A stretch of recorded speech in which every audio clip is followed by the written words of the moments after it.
विद्यार्थी मित्र हो नमस्कार। द इन्फिनिटी अकॅडमीच्या या यूट्यूब चॅनलमध्ये मी माधव जगताप तुम्हा सर्वांचं स्वागत करतो। एमपीएससी गट क या परीक्षेसाठी आधी आपण जे व्हिडिओ घेतले त्या व्हिडिओच्या माध्यमातून आपली बरीच चर्चा झाली या सर्व संबंध जाहिरातीबाबत। शैक्षणिक अर्हता काय असेल, कोण कोण परीक्षा देऊ शकतं, कोण कोण नाही देऊ शकत, आता या सर्व प्रश्नांची उत्तरं आजच्या व्हिडिओच्या माध्यमातून तुम्हाला मिळणार आहेत। कारण आत्ताच एमपीएससीच्या साइटवरती एक नोटिफिकेशन आलेलं आहे आणि त्या नोटिफिकेशन मध्ये बऱ्याच जे काही तुमचे प्रश्न होते, शंका होत्या, त्या सर्वांचं निरसन झालेलं आहे। तर ते काय काय आहेत मुद्दे ते आता आपण पाहणार आहोत या व्हिडिओच्या माध्यमातून। तर संवर्ग व पदे याबाबतचा संक्षिप्त तपशील या व्हिडिओतून मी तुम्हाला देणार आहे। तर आता बघा, एकूण 5 पदे, पूर्वी 3 पदे होती, त्यामध्ये दुय्यम निरीक्षक, राज्य उत्पादन शुल्क, कर सहाय्यक आणि लिपिक टंकलेखक, आणि 2 पदं नव्याने ऍड झाली, ती म्हणजे उद्योग निरीक्षक आणि तांत्रिक सहाय्यक विमा संचालनालय। तर आता ही जी 2 पदं नव्याने ऍड झाली त्यामध्ये क्रमांक 1 ला आलेला आहे उद्योग निरीक्षक।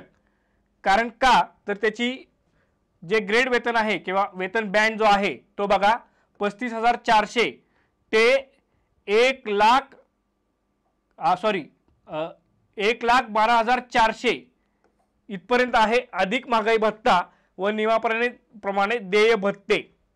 हे जे वेतन आहे ते इतर पदांच्या मानाने खूप जास्त आहे, त्यामुळे हे आता क्रमांक 1 चं ग्रुप सी मध्ये क्रमांक 1 चं पद असणार आहे उद्योग निरीक्षक। आणि मग त्यानुसार जी खालची आहेत, दुय्यम निरीक्षक आहे, तांत्रिक सहाय्यक आहे, कर सहाय्यक आहे, लिपिक टंकलेखक आहे, या पदांचा क्रमवारी येणार आहे। आणि यांची जी पदोन्नती आहे किंवा उच्च पदावर जाण्याच्या ज्या संधी आहेत त्या संधी आपल्याला ज्येष्ठता व पात्रतेनुसार उद्योग अधिकारी, लक्षात घ्या, डायरेक्ट निरीक्षकाचे काय प्रमोशन आहे, उद्योग अधिकारी, तांत्रिक गट ब व त्यावरील पदे हे तुम्ही प्रमोशननी प्राप्त करू शकता। आणि जे तिसरं पद आहे तांत्रिक सहाय्यक विमा संचालनालय, त्याची उच्च पदावरती ज्येष्ठता व पात्रतेनुसार कनिष्ठ तांत्रिक अधिकारी गट ब मधून पदोन्नती होणार आहे आणि त्यावरील पदांसाठी सुद्धा त्यांची बढती होऊ शकते। तर ही जी 2 नव्याने पदं ऍड झाली होती त्यांची एकंदरीत माहिती आपल्याला पदोन्नतीच्या बाबतीची आता इथं संक्षिप्त स्वरूपात आयोगामार्फतच दिली गेलेली आहे। आणि ही जी 2 पदं ऍड झाली त्यांचे नियुक्तीचे ठिकाण राज्य शासनाच्या उद्योग संचालनालयाच्या महाराष्ट्रातील कोणत्याही कार्यालयात, म्हणजे महाराष्ट्रामध्ये जी काय कार्यालय आहेत उद्योग संचालनालयाची त्या कोणत्याही कार्यालयात तुमची नियुक्ती होऊ शकते।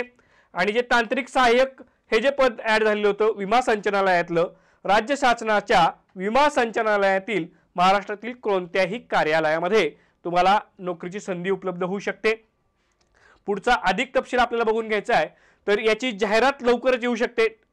मी तुम्हाला मागच्या म्हणजे प्रत्येक व्हिडिओमध्ये सांगतोय की एमपीएससी आता ऍक्टिव्ह मोडमध्ये आलेले आहे आणि तुम्ही सुद्धा ऍक्टिव्ह मोडमध्ये येणं गरजेचं आहे। पटापट नोटिफिकेशन या ग्रुप सी चे पडत आहेत, वारंवार अपडेट एमपीएससी मार्फत घेतले जात आहेत आणि कोणत्याही क्षणी शासनाच्या मागणीनुसार भरावयाच्या पदांचा तपशील, पदसंख्या, आरक्षण, अर्हता इत्यादी बाबी जाहिरात अधिसूचनेद्वारे उमेदवारांना उपलब्ध करून देण्यात येतील। म्हणजे कोणत्याही क्षणी ही जाहिरात येऊ शकते। अपेक्षित आहे जे वेळापत्रक एमपीएससीने दिलेलं आहे त्यामध्ये सांगितलेलं आहे की डिसेंबर मध्ये जाहिरात येईल आणि परीक्षा कधी होईल हे तुम्ही कमेंट बॉक्स मध्ये सांगा। कारण परीक्षेची तारीख, पूर्व परीक्षेची तारीख आता आपल्या सर्वांना पाठ असली पाहिजे, ती सतत आपल्या डोळ्यापुढे असली पाहिजे, तर आणि तरच या मोठ्या संधीमध्ये आपलं कुठेतरी कल्याण होण्याची शक्यता आहे। आता पुढे बघू या परीक्षेचे टप्पे। प्रस्तुत 5ही संवर्गातील भरतीकरिता एकच संयुक्त पूर्व परीक्षा होणार आहे। मागच्या व्हिडिओच्या माध्यमातून ही माहिती आपण घेतली की सर्वांसाठी 5 पदांसाठी एकत्रित असणारी ही प्री एक्झाम होईल। कोणत्या तारखेला होईल तुम्ही कमेंट बॉक्समध्ये सांगा। जाहिरातीस अनुसरून आयोगाच्या ऑनलाईन अर्ज प्रणालीद्वारे एखाद्या किंवा सर्व संवर्गाकरता उमेदवाराने दिलेला विकल्प हा संविधानाच्या संबंधित संवर्गाच्या पदभरतीकरता अर्ज समजण्यात येईल। म्हणजे काय की तुम्हाला फॉर्म भरत असताना 5ही ऑप्शन दिले जातील आणि आपलं जे क्वालिफिकेशन आहे किंवा आपण ज्याला एलिजिबल आहोत ते आपल्याला निवडावं लागेल, त्याचा ऑप्शन आपल्याला दिला जाणार आहे। आणि इथं बघा काय म्हणतात ते, संयुक्त पूर्व परीक्षेसाठी अर्ज सादर करताना दिलेला विकल्प, अर्जामध्ये नमूद केलेली माहिती यामध्ये बदल करण्याबाबतची विनंती कोणत्याही परिस्थितीत नंतरच्या टप्प्यावर मान्य करण्यात येणार नाही। म्हणजेच काय की फॉर्म भरत असताना अतिशय चाणाक्ष पद्धतीनं दक्ष राहून आपल्याला हा फॉर्म भरायचा आहे।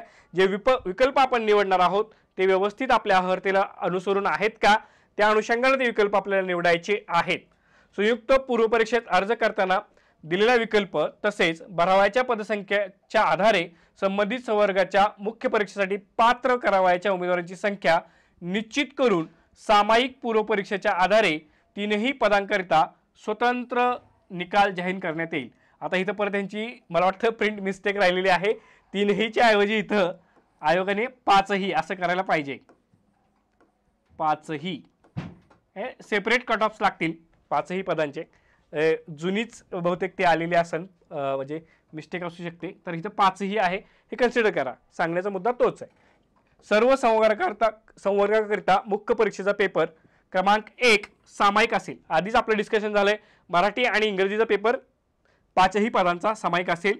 सदर पेपरची परीक्षा एकाच दिवशी एकत्रित घेण्यात येईल, ह्याची पण माहिती आपण बघितली आहे पूर्वी। मुख्य परीक्षेचा पेपर क्रमांक 2 मात्र संबंधित संवर्गाच्या कर्तव्ये व जबाबदाऱ्या, हे लक्षात घ्या, हे फार महत्त्वाचं आहे।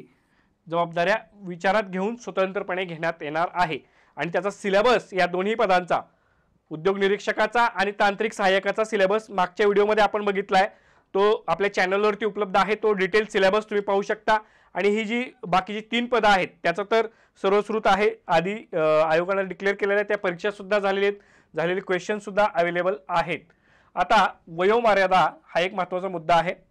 उद्योग निरीक्षकासाठी किमान 19 आणि अमागास सर्वसाधारण गटासाठी ओपनसाठी 38 आणि मागासवर्गीयांसाठी 43 आणि मग बाकीचे त्यामध्ये प्रावीण्यप्राप्त खेळाडू, माजी सैनिक, दिव्यांग उमेदवार यांच्या बाबतीच्या क्रायटेरिया दिलेले आहेत। आयोगाच्या साईटवरती हे न्यू नोटिफिकेशन आलेलं आहे, सर्वांनी जरूर mpsc.gov.in या साईटवरती जा। हे नवीन जे नोटिफिकेशन आलेलं आहे संक्षिप्त तपशील जो दिलेला आहे तो प्रत्येकाने डाउनलोड करून घ्या। मी या व्हिडिओच्या माध्यमातून समजवण्याचा प्रयत्न करतोय, पण तुम्ही सुद्धा बारकाईनं ही सर्व PDF वाचली पाहिजे, कारण फार महत्त्वपूर्ण माहिती यामध्ये दिलेली आहे। आणि इतर जी 4 पदं राहतात उद्योग निरीक्षक सोडून त्यासाठी मात्र किमान 18 आणि ओपनसाठी 38 आणि मागासवर्गीयांसाठी 43 अशी वयोमर्यादेची अट दिलेली आहे। आता सर्वाधिक जास्त प्रश्न आपल्या व्हिडिओमध्ये विचारले गेले होते की सर शैक्षणिक अर्हता काय असणार आहे।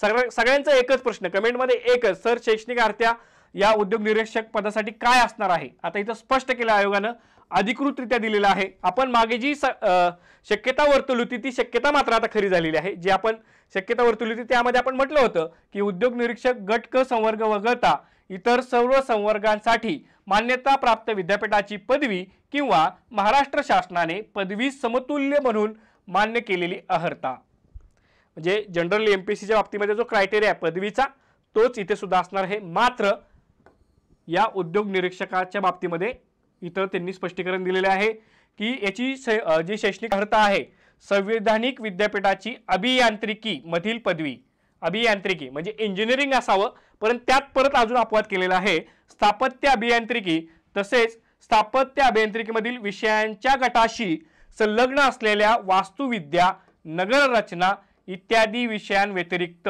म्हणजे यांना अलाउड नाहीये। सिव्हिल आणि त्याच्याशी रिलेटेड असणारे ब्रांचेस मात्र उद्योग निरीक्षकासाठी अपवाद केलेले आहेत। ते जे विद्यार्थी असतील ते मात्र या पदासाठी पात्र असणार नाहीत किंवा तंत्रज्ञानामधील पदवी ही मात्र पात्र आहे। ओके, त्यासोबत काय दिली दुसरी अर्हता, विज्ञान शाखेतील संवैधानिक विद्यापीठाची पदवी, म्हणजे तुम्ही सायन्स ग्रॅज्युएट असणं एक गरजेचं आहे।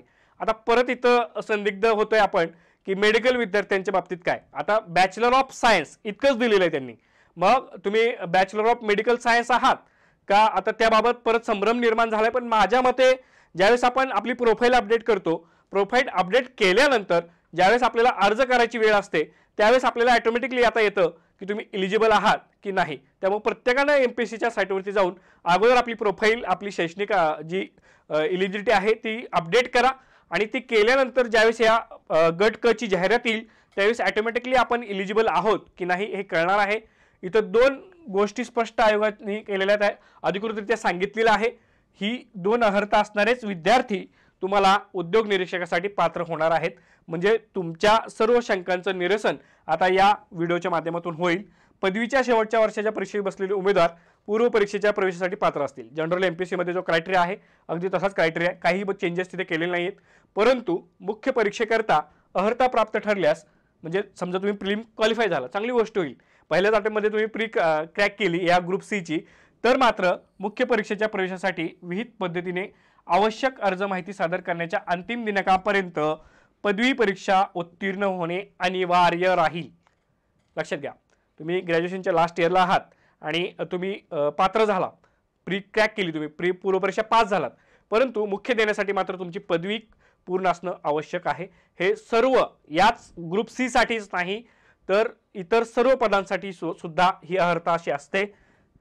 त्यामुळं हे कुठेतरी आपण लक्षात ठेवायचे की आपला अभ्यास, आता बरेच विद्यार्थी प्रश्न विचारतात की सर एमपीएससी ची तयारी करत असताना ग्रॅज्युएशनच्या कोणत्या इयर पासून सुरुवात केली पाहिजे। आता स्पर्धा फार वाढली आहे, स्पर्धेचं प्रमाण तुम्ही बघताय की जर 10 जागा आल्या तर 2-2 लाख अर्ज येतात।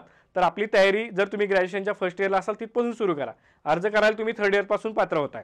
ओके, त्यासोबत अंतर्वासिता किंवा कार्यशाळेतील प्रत्यक्ष कामाचा अनुभव आवश्यक असेल अशा पदवीधारकाने ही अट मुख्य परीक्षेचा अर्ज माहिती स्वीकारण्याच्या विहित दिनांकापर्यंत पूर्ण करणे आवश्यक आहे। त्यासोबत मराठी भाषेचे ज्ञान आवश्यक आहे, हे फार महत्त्वाचं आहे प्रत्येकाला, कारण मेन्समध्ये सुद्धा तुम्हाला मराठीचा पेपर सोडवायचा आहे, त्यामुळे मराठी भाषेचे ज्ञान आवश्यक आहे। परीक्षेसंबंधच्या संधी याबाबत आपण खूप चर्चा मागच्या 2 व्हिडिओच्या माध्यमातून केलेली आहे। एकंदरीत इथं तेच दिलेलं आहे की आयोगामार्फत आयोजित होणाऱ्या विभिन्न स्पर्धा परीक्षांमध्ये भाग घेणाऱ्या उमेदवारास संधीची कमाल मर्यादा खालीलप्रमाणे निश्चित करण्यात आलेली आहे। आता मागच्या व्हिडिओमध्ये एक प्रश्न आपण डिस्कस केला होता की सर अटेम्प्टचं काय, अटेम्प्ट लिमिटेड असतील का? तर एमपीएससीने आता स्ट्रिक्टली, मी म्हटलं ना तुम्हाला ॲक्शन मोडमध्ये आली एमपीएससी, तर त्यांनी ग्रुप सी ला सुद्धा आता अटेम्प्ट लिमिटेड केलेले आहेत। ही फार मोठी ब्रेकिंग न्यूज आहे आजची की ग्रुप सी साठी आपल्याला अटेम्प्ट लिमिटेड आलेले आहेत। अराखीव खुला उमेदवारांच्या कमाल 6 संधी त्यांना असणार आहेत, म्हणजे 6 अटेम्प्ट असतील ओपनसाठी। लक्षात घ्या, अनुसूचित जमाती व अनुसूचित जाती प्रवर्गातील उमेदवारास कमाल संधीची मर्यादा लागू राहणार नाही, यांना अनलिमिटेड अटेम्प्ट असतील। खुला, अराखीव, आर्थिकदृष्ट्या दुर्बल घटकातील दिव्यांग व अनाथ उमेदवारांकरिता किमान 9 संधी असतील आणि उर्वरित मागास प्रवर्गातील उमेदवारास कमाल 9 संधी उपलब्ध असतील। 6 आणि 9 इतके अटेम्प्ट दिलेले आहेत। इथून पुढच्या परीक्षांसाठी ते लागू होतील। इतके अटेम्प्ट द्यायचेत का, हा ज्याचा त्याचा वैयक्तिक प्रश्न आहे। पहिल्याच अटेम्प्टमध्ये तुम्ही पास व्हावं अशा माझ्या शुभेच्छा तुम्हाला आहेत। तर परत एकदा, अराखीव म्हणजे ओपनसाठी 6 अटेम्प्ट आणि कॅटेगरीसाठी ओबीसी कॅटेगरीसाठी अमागास, उर्वरित मागास वर्ग म्हणजे ईबीसी जे काही आपण ओबीसी ज्यांना म्हणतो त्यामध्ये मात्र 9 अटेम्प्ट तुम्हाला दिलेले आहेत, हे इथं स्पष्ट केलेलं आहे। उमेदवारांची संधीची संख्या खाली नमूद केलेल्या नुसार लागू राहील। उमेदवाराने पूर्व परीक्षेत भाग घेतल्यास ही संबंधित स्पर्धा परीक्षेची संधी समजली जाईल। तुम्ही अर्ज केला आणि तुम्ही पूर्व परीक्षा दिली की तुमचा 1 अटेम्प्ट गेला किंवा 1 अटेम्प्ट धरला जाईल, अशी अटेम्प्टची संख्या धरली जाईल। उमेदवार कोणत्याही कारणास्तव परीक्षेच्या कोणत्याही टप्प्यावर अपात्र ठरल्यास, त्याची उमेदवारी रद्द झाल्यास तरीही त्याची परीक्षेची उपस्थिती गणली जाईल, ही संधी गणली जाईल। प्रत्येक परीक्षेसाठी संधीची गणना स्वतंत्रपणे करण्यात येईल। प्रत्येक जाहिरातीसाठी प्रत्येक वेळेस तो अटेम्प्ट पकडला जाईल। संबंधित संवर्गाच्या सेवा प्रवेश नियमावलीत वयोमर्यादेच्या गणनेसह इतर अटी व शर्तीमध्ये कोणताही बदल नाही, हे सुद्धा इथं स्पष्ट केलंय। शासनाकडून संबंधित सामाजिक प्रवर्गाकरिताची विहित केलेल्या उच्च वयोमर्यादेतच उमेदवारास त्याच्या देय असलेल्या संधींचा फायदा घेता येईल। अटेम्प्टच्या बाबतीमध्ये आपल्याला संभ्रम होता, आता ते कळलेलं आहे की ग्रुप सी साठी सुद्धा लिमिटेड अटेम्प्ट आलेले आहेत। आता बऱ्याच विद्यार्थ्यांनी प्रश्न केला होता की परीक्षांची फीज काय असणार आहे। तर संयुक्त जी पूर्व परीक्षा होणार आहे त्यासाठी अमागाससाठी 394 रुपये, मागास प्रवर्गासाठी 294 रुपये आणि माजी सैनिकासाठी 44 रुपये. तर अशा प्रकारे हे परीक्षा शुल्क आहे. मुख्य परीक्षेचं वेगळं आहे 544, 344 आणि 44. तर अशा प्रकारे एकंदरीत हे शुल्क असणार आहे. शुल्कसुद्धा दिले म्हणजेच आयोगाला सुचवायचं आहे, तुम्हाला जाग करायचं आहे. तुम्ही जर झोपलेले असाल तर जाहिरात कोणत्याही क्षणी येऊ शकते, हेच आयोगाला सांगायचं आहे. भरती प्रक्रियेतून तुम्हाला बाहेर पडणे, ऑप्टिंग आउट हा ऑप्शन दिलेला आहे.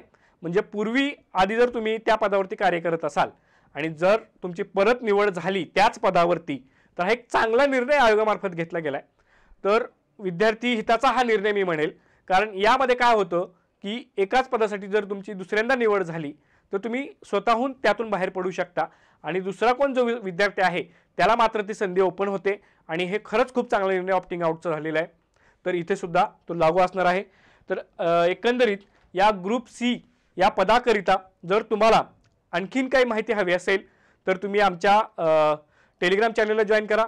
ज्यांनी आता आपल्या या चॅनलला सबस्क्राईब केलेलं नसेल त्यांना परत एकदा विनंती आहे की सर्वांनी चॅनलला सबस्क्राईब करायचं आहे. व्हिडिओ आवडला असेल तर लाईक करायचं आहे आणि कमेंटमध्ये सर्वांना एक विनंती आहे की जर तुम्हाला ग्रुप सी संदर्भात एखादी ऑनलाईन बॅच हवी असेल तर तुम्ही येस नो हे मात्र आम्हाला नक्की कळवा. तर सर्वांना परत एकदा या ग्रुप सी परीक्षेसाठी माझ्याकडून शुभेच्छा. थँक्यू.